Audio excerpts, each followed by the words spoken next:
चीज तां सिख लई दुनियादारी तो, कोई चीज नहीं वड्डी प्यो पुत दी यारी तो।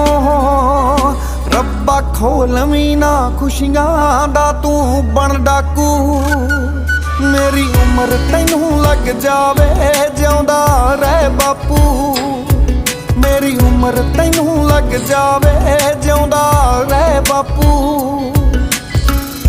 अगले जन्म भी तेरा पुत बन के आवां, बस यही अरदास है।